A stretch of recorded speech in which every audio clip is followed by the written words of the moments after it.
Hi friends, welcome to my sort of a sewing video. I'm Emily and I know I'm wearing the same thing I was wearing last week. In my defense, this is my really cute, very patriotic 4th of July dress. And I got it, I think like a year ago maybe, and I didn't get to wear it. So I'm getting all the use that I can out of it right now. Also, I was really excited to get all dressed up and get to wear it to a 4th of July party, Independence Day party, I guess I should say, since it was being held on the 3rd. And I got all dressed up. I actually redid my hair the way I had my hair done on that day, and kind of did this cute little bun and my cute little rosebud earrings to match the roses in my hair, and my cute dress, and I found my cute belt and got all ready to go. Got a watermelon for the party and was just so excited. And then found out I had COVID. I have COVID. I know, right? So let me explain. So I had a doctor's appointment last Friday, and over the weekend they ran all of the labs and the tests and stuff that they had done on that Friday. And I got a phone call on Monday about my labs and my tests. Now, usually I would just access the information, like online. I have like a little app, a medical app on my phone that I can access that. But I got this phone call from someone at the clinic, and she was like, hey, your doctor had some notes about some of your lab results that she wanted you to be made aware of. I'm actually, just in case you're wondering, I'm doing really well. Like, for those of you who may not know, I have shared with the world that I am pre-diabetic, and it scared the snot out of me. I found out like last, I want to say December maybe just before then. I can't remember. I think just before then, maybe November. And I've been terrified ever since. Well, everything, I'm slowly getting all of my bad levels that are too high. I've slowly been getting them down, and now I'm like just on the verge of crossing over into not being pre-diabetic anymore, and I'm so excited about that. So anyway, so those are all doing really good.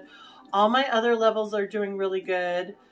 I've even lost weight, which it's kind of hard to see in yourself sometimes, but it's always great to go to your doctor's office and suddenly be like, what? I lost weight? That's amazing. So anyway, and then she said, oh, by the way, also your COVID test came back positive. And I said, shut up. And there was like dead silence on the other end of the phone. So, and then I apologized and I said, let me just explain. I'm having a really hard time processing this because I have avoided getting COVID for 3 years. I have been terrified of COVID. I have been worried about dying in the beginning. I was told I would die if I got COVID. I have been worried about getting sick. I have been worried about just everything. I've been worried about friends getting COVID. I've been worried about parents getting COVID and dying. I've been worried about everything, you know, just COVID. And I've avoided getting COVID for 3 years. And you're telling me I have COVID right now? And she's like, yeah. And I said, but I haven't been anywhere. It's like, how did I get COVID? And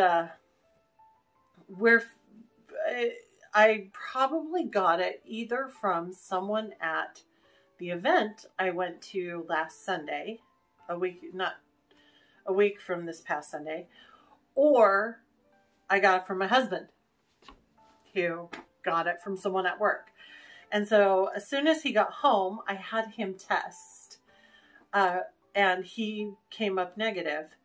But that doesn't mean he didn't have COVID. have COVID and then give it to me. Because if he had COVID, was at like maybe his tail end of it and then gave it to me, then he may not be showing as positive for it anymore. You know, he's past his time. And anyway, so tomorrow, Thursday, is my last day where I am considered contagious. But I missed out on all of the 4th of July, Independence Day stuff. So that was not cool. I mean, I was planning on staying home on Independence Day anyway to hang out with George, who is, he is just emotionally drained. My poor baby, because it has been long nights of so much noise and awfulness outside, and he gets so nervous with those loud booming noises with the fireworks. And what he likes to do is he'll come and he'll sit by you on the couch, and he lays his whole body like along your leg, you know, against you on the couch, and then he wants a blanket over him, and then you put your hand like on the other side of him, and then he'll shake when the fireworks go off, and you just give him love pats all up and down the side of his body, and he'll stay there all night. He's just so, he's my poor baby. And so that was my plan anyway for the 4th, but the 3rd we were supposed to go see friends and spend time and play games, and that didn't happen. And that was, I was crying, and handsome hubby came home, and I was like, so guess what? Also, I went 3 days without kissing, hugging, sleeping next to handsome hubby, because even though it is highly possible that he is the one who gave me COVID, just in case, because he's going back and forth to workplace, we decided we're going to keep separate. So I have been staying away in the living room portion, basically, of our house, and using our downstairs bathroom, and he has been upstairs when he's home. And it's really sucked. So I am looking forward to Friday. We are going to date night Friday. And it will be awesome. I have gotten a lot of, I've been pretty productive though in my COVID-ness. Oh, and let me tell you, the only symptoms I really have, because at this point in time, the COVID strains are really more like cold and flu-like. The only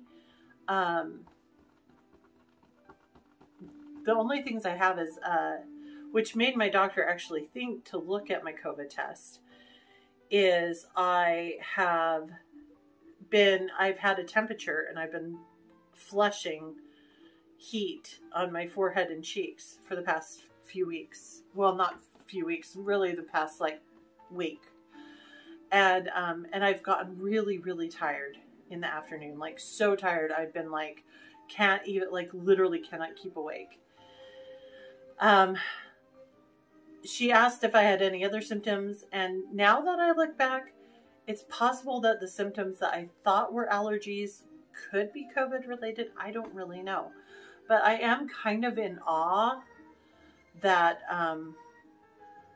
you know, 3 years ago, people were dying from this. And right now, I have a little temperature and I'm getting tired, and it will be gone in like, well, it won't be contagious in, you know, another day. And my symptoms should be gone by the end of the week. They're already not as bad as they were. So it's really a shock though. I don't know if any of you have experienced this, but it's really a shock to just suddenly be like, wait, what? I have what? How in the world did this happen? One of the projects I've been working on, well, two of them, I guess I should say, is I'm teaching 2 classes at Costume College. One of them is A Century of Chapeaux, which is basically an overview of hats from 1800 through 1900. And it's kind of an everything little lecture class. It's only an hour long, and it oh, Handsome Hubby's calling me. I hope he remembers my corn dogs. Okay, so he didn't remember the corn dogs, and I was able to remind him about the corn dogs. For 2 days now, I have really been thinking about corn dogs, and here's why. I've been eating really well lately, and my friend was going to had hot dogs at the July 3rd Independence Day party that she was throwing that we were supposed to go to. And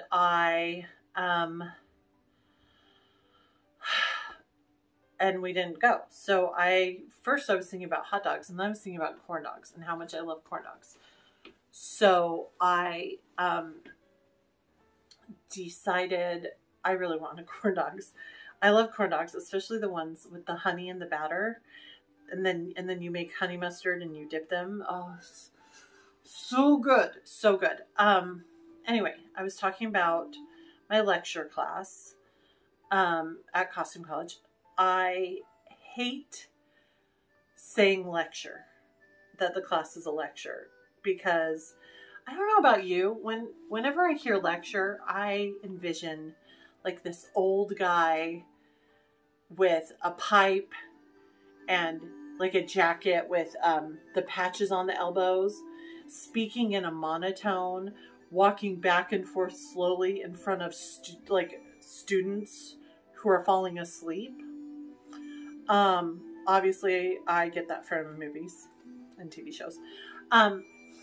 So I'm hoping, I've got plans and ways to keep my lecture engaging. And I'm hoping to also show ways that not only how the hats looked from 1800 through 1900 and what changes there were, but also some of the ways you can recreate some of them with modern hats. So hopefully it'll be interesting. And then I'm also doing a 2-hour workshop. I know, Emily, why are you doing so much when this is your first year teaching at Costume College? Are you insane? Yes, apparently I am, and I'm terrified. I'm also teaching a 2-hour workshop class on how to make a placemat bonnet. The placemat bonnet is good for the Regency era, and it can also be tweaked for later eras, for like the 1850s and 60s. 1850 and 60s eras as well. But it's really great for like the Regency era. And I have some that are done, but those ones are actually upstairs, and they're all packed away right now. So, but I have one that's down here because I'm working on my pattern and my instruction sheets that I'm going to be providing to those who have signed up for my workshop, which sold out, by the way. I was in shock. I was so sure I would hear back from Costume College once they closed all of the registration for workshops. I was sure I was going to hear back from them, and they'd be like 2 people signed up, so we're just going to cancel your workshop. But apparently it's sold out, which I don't know how I feel about that. I'm both delighted and horrified at the same time. Anyway, Alexa, skip. So while I'm working on my my pattern, in case any of you wonder what Alexa, skip. She has been seriously, she is testing her boundaries lately. It is It is crazy. She has gotten so temperamental. Like when she knows I'm not paying attention, she's like, what can I get away with? It's insane. I am paying attention though.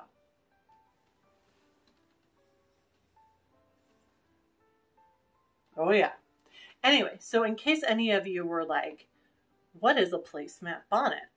Well, it's a bonnet where the brim of the bonnet is made out of a placemat, and the crown of the bonnet is made out of a bag of fabric that you sew onto it.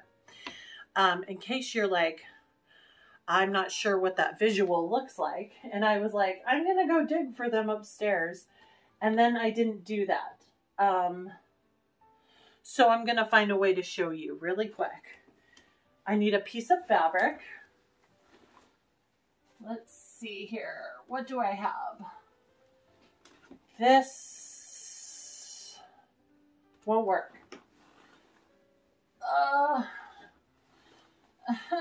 There we go. No, why are these all long and thin? Said no woman ever. Oh, that was awful. Don't listen to that. Okay. Well, okay. I guess I can try using one of these. I'm not prepared. I should be prepared. I should be more prepared. I'm really sorry. Ooh. Aha. Paper towels. Those are about the right width. Kind of, maybe. Okay. So you've got your placemat. Okay, and once I put this on my head, I think you'll see right away why placemats work so well for bonnets. Though I need to be kind of careful because of the way I have my hair done. Okay.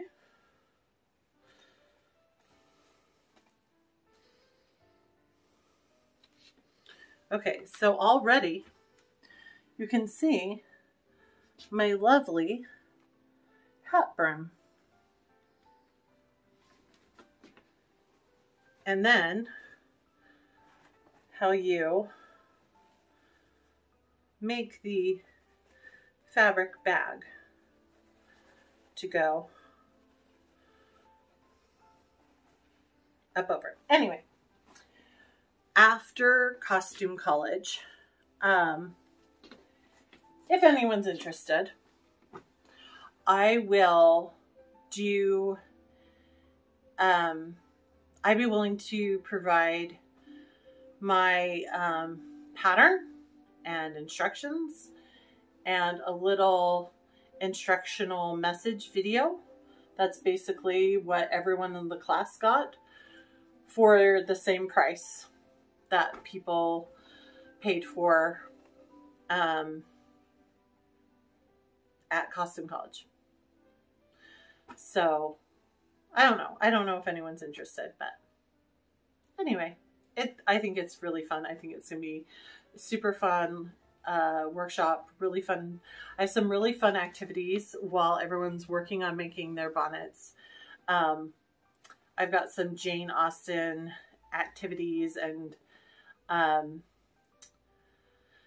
some like prizes for people who like get answers right, or like, anyway, it's gonna be fun. It's gonna be fun. I have sat through workshops in the past in costume college where it was just, okay, this is your first step. Do this. Let me know if you need help.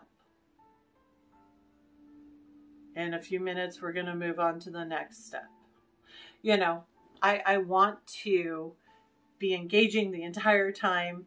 And if I've told them everything they need to know about working on the bonnet right then and there, I want to fill space. You know, I'm going to have people tell me about the costumes that they might be wearing in class.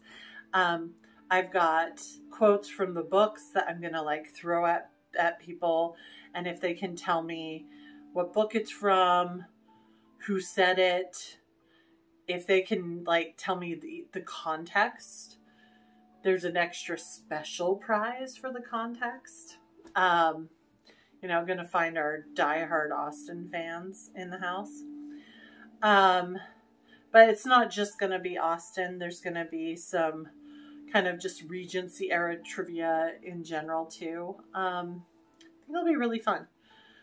I hope. I'm super nervous about it. I'm super nervous about it. So I'm trying to get Costume College Sewing done while I'm trying to get all my stuff ready for these 2 classes I'm teaching, and I am in panic mode. I only have like 2.5 weeks, really, because the middle of one of my weeks between now and Costume College is going to be taking up on a mini trip to Utah to Utah and then Idaho for Handsome Hubby's college graduation. So yeah, I have no time. I'm panicking. It's okay. Everything's fine. Everything's going to be just fine. It's all going to be fine. It's all going to be fine. It's all going to be fine. I don't have a whole lot for this video. I was planning to have more, but I am like crazy in the middle of making things. I might add on some more a little bit later. But until then, or until next week, have a fantastic week. Mwah. Bye.